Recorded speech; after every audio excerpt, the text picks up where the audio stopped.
হরে কৃষ্ণ সুধী ভক্ত সজ্জন, আজকে আমি আপনাদের জগন্নাথ দেবকে রথে দর্শন করলে কি ফল লাভ হয় সে সম্বন্ধে বলবো। তো সুধী ভক্ত সজ্জন, চলুন শুরু করি।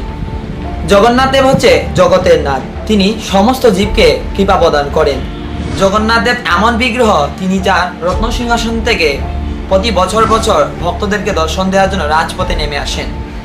সেইটা জগন্নাথ পুরীতে সর্বপ্রথম হয়েছিল, যেখানে ভগবান রথে আরোহণ করে দর্শন দেন। এমনকি হিন্দু ধর্মাবলম্বী যারা আছে সবাই জানেন, সমস্ত পৃথিবীতে এখন বর্তমানে সেই রথ ফেস্টিভ্যাল হচ্ছে। এর একমাত্র কারণ হচ্ছে শিল প্রভুপাদ। শিল প্রভুপাদ হচ্ছে ইসকন ফাউন্ডার আচার্য।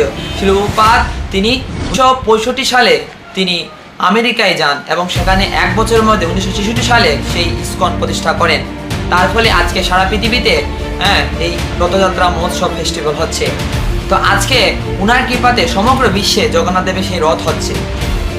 তো জগন্নাথ দেবকে এই সনাতন ধর্মাবলম্বীরা যারা আছেন তারা সবাই জানেন যে হিন্দু সনাতন ধর্মাবলম্বীর সব থেকে বড় ফেস্টিভ্যাল অর্থাৎ সব থেকে বড় মহোৎসব আছে এই রথযাত্রা মহোৎসব, যেখানে ভগবানকে দর্শন করার জন্য তার অসংখ্য অসংখ্য ভক্ত ওনাকে দর্শন করতে যান। লক্ষ লক্ষ কোটি কোটি মানুষ, এমনকি স্বর্গের দেব দেবতারা পর্যন্ত জগন্নাথ দেবকে দর্শন করার জন্য সেখানে আসেন। তো শাস্ত্রে বলা আছে যে দুলেছ দুল গোবিন্দ চাপেছ মধুসূদন রথেচ বাউনদিষ্টা পুনর্জন্ম ন বিদ্যতে। বলছে ভগবান জগন্নাথ দেবকে রথে দর্শন করলে যে ফল লাভ হয় পুনর্জন্ম হবে না।